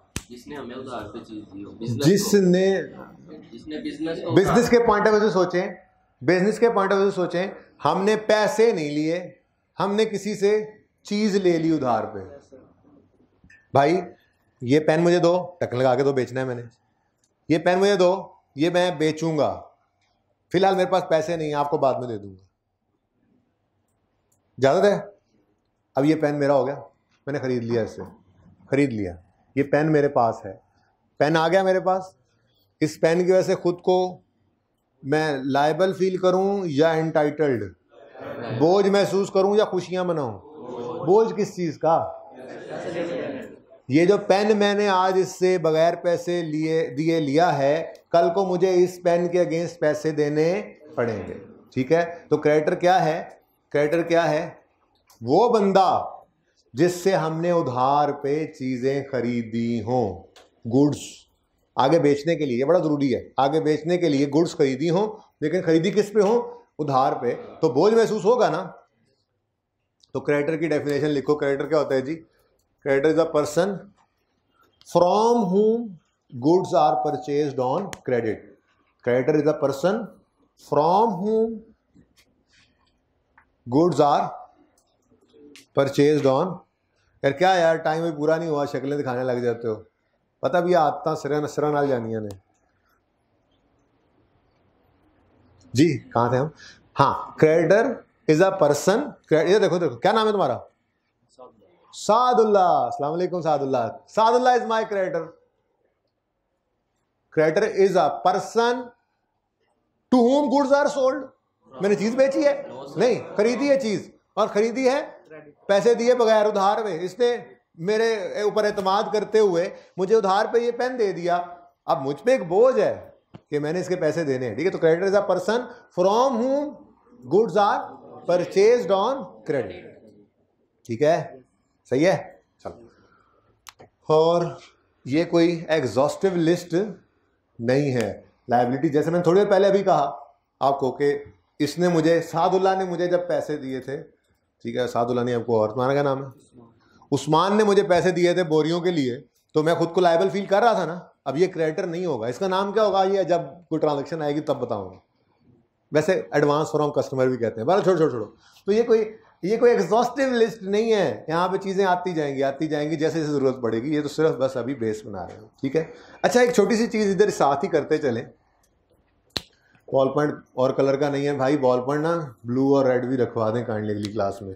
कैपिटल क्या है? बिजनेस में ओनर कुछ भी लेकर आए।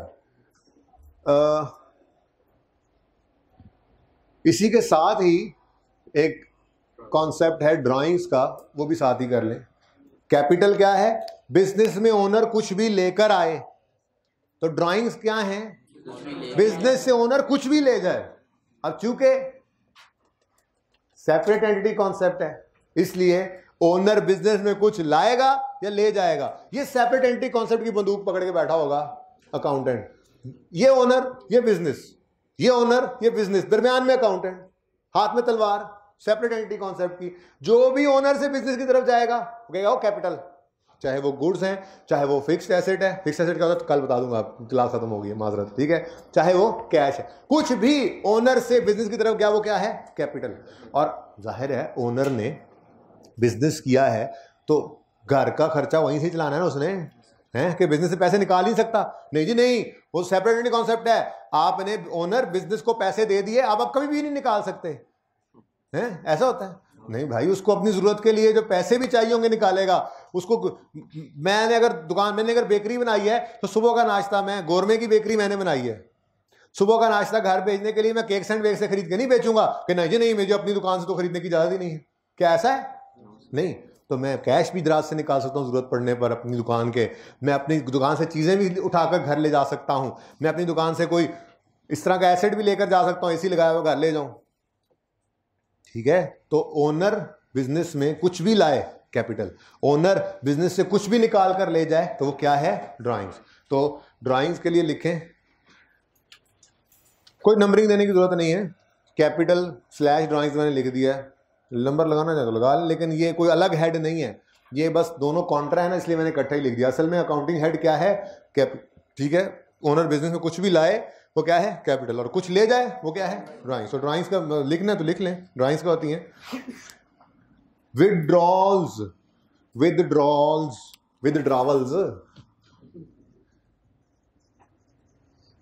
विदड्रॉल्स। मैंने चलो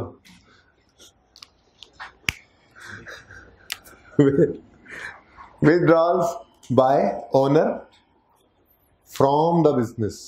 मैंने इसमें ये नहीं कहा अमाउंट्स विदड्रॉन, कैश ले जाए, गुड्स ले जाए, फिक्स एसेट ले जाए। फिक्स एसेट क्या होता है? एसेट क्या होता है तो कल बताना है, अभी पता ही नहीं आपको, टेंशन नहीं लेनी आपने, ठीक है ना। हाँ, कुछ भी ले जाए बिजनेस से वो क्या है? ड्राइंग। इसलिए मैंने विदड्रॉल्स लिख दिया, कुछ भी बिजनेस से ओनर निकाल कर ले जाए। तो withdrawals by owner from the business is called drawing, ठीक है। अच्छा जी, 2 हेड्स हो गए। वैसे मैं लिख रहा हूं, अब करना क्या है कल इंशाल्लाह आते ही। एसेट क्या होता है, फिर इनकम क्या होती है, और एक्सपेंस क्या होता है। ये 3 हेड्स रह गए हैं। ये इंशाल्लाह पहले हाफ एन आवर के अंदर इंशाल्लाह ये पढ़ लेंगे, समझ लेंगे अल्लाह ने चाहा तो। उसके बाद फिर हम इसकी प्रैक्टिस स्टार्ट कर देंगे। उम्मीद है हम इन हेड्स को पढ़ने के बाद इस कॉन्सेप्ट की तरफ चलेंगे। हम ट्रांजैक्शंस पढ़ेंगे और उसमें एनालाइज करेंगे कि इन 5 में से कौन कौन से हेड्स इन्वॉल्व हो रहे हैं इंशाल्लाह, ठीक है। मैंने किताब बंद करने का बोला है आपको, जब तक मैं नहीं कहूँगा किताब इसने बंद की ना तो खैर नहीं है उसकी। हाइब्रिड वालों, ये दीवार के उस तरफ बैठे हो, खबरदार ये ना समझना कि दूर बैठे हो। ऑनलाइन वालों वाली मौजें नहीं तुम लोगों की। इनकम और लाया सॉरी एक्सपेंस, ये सब क्या है? ये तीनों क्या है इंशाल्लाह कल बताऊंगा, अभी नहीं समझ आनी चाहिए आपको। ये 2 की बात समझ नहीं आई। कोई क्वेश्चन है कैपिटल या ड्राइंग में, कोई क्वेश्चन है लायबिलिटी में तो मेरे से पूछें ताकि क्लास एंड कर लें फिर। जी बेटा। हाँ जी, ये क्वेश्चन अक्सर बच्चों की तरफ से आ जाता है जी, एग्जैक्ट 12 महीने हो तो क्या होगा, तो उसको करंट में ही रख लेना। वैसे कोई इतनी बड़ी बात है नहीं, ठीक है, लेकिन 1 साल से ज्यादा जब चीज हो, ठीक है ना। मैं यहाँ पर इक्वल का निशान डाल नहीं रहा, ऐसे आप हो गए इसमें इक्वल है इसमें, ठीक है ना। आप अगर डालना चाहते यहाँ पे इक्वल टू, लेस देन और इक्वल टू 1 ईयर कर लो, लेकिन फिर ये ना आप यहाँ पे भी गलती से डालो, इसलिए मैं ये लिख नहीं रहा यहाँ पे, ठीक है। आपको बता रहा हूँ पूरे 12 महीने भी होंगे तो क्या है? करंट लायबिलिटी है, ठीक है। 12 महीना 1 दिन हुआ तो नॉन करंट। बड़े होकर ना आगे टॉपिक्स आ रहे हैं, गवर्नमेंट ग्रांट का टॉपिक आएगा, बोरिंग कॉस्ट का टॉपिक आएगा, लोन्स आएंगे, गवर्नमेंट ग्रांट। ऐसा भी होगा कि लाइबिलिटी एक ही होगी, कुछ करंट कुछ नॉन करंट भी होगी, सीखेंगे उसको अलग अलग करना भी वक्त आने पर। बहरहाल और कोई question? Liability, capital, drawing. Liability एक तरह की लाइबिलिटी है, लेकिन ये दोनों मैंने कहा था मुमताज हैं। ये कैपिटल क्या है? लाइबिलिटी टुवर्ड्स ओनर है। ये लाइबिलिटी है टुवर्ड्स अदर्स। बैंक से पैसे लिए, भाई साहब सादुल्लाह से उधार पे चीजें ली, ये पैसे बैंक को वापस करने हैं, ये पैसे सादुल्लाह को हमने देने हैं, है लाइबिलिटी, पर ये टुवर्ड्स ओनर नहीं है, टुवर्ड्स अदर है। तो बस बिल्कुल लाइबिलिटी ही है। बिजनेस पे कैपिटल भी लाइबिलिटी है, बिजनेस पे लाइबिलिटी तो है ही लाइबिलिटी। और क्वेश्चन? और कोई सवाल? जी हाइब्रिड वालों को सवाल? भाई जल्दी से माइक दें, इनको सवाल है तो। क्यों? तो वो सवाल वाले भाई को इधर भेजो जरा जल्दी से। जल्दी आओ, जल्दी आओ, जल्दी आओ, जल्दी आओ, क्लास एंड करनी है, जल्दी आ जाओ। सवाल वाले भाई जल्दी से आ जाओ इधर, साथ ही तो हूं मैं यार। ये क्यों माइक का मसला है? नहीं होना चाहिए था।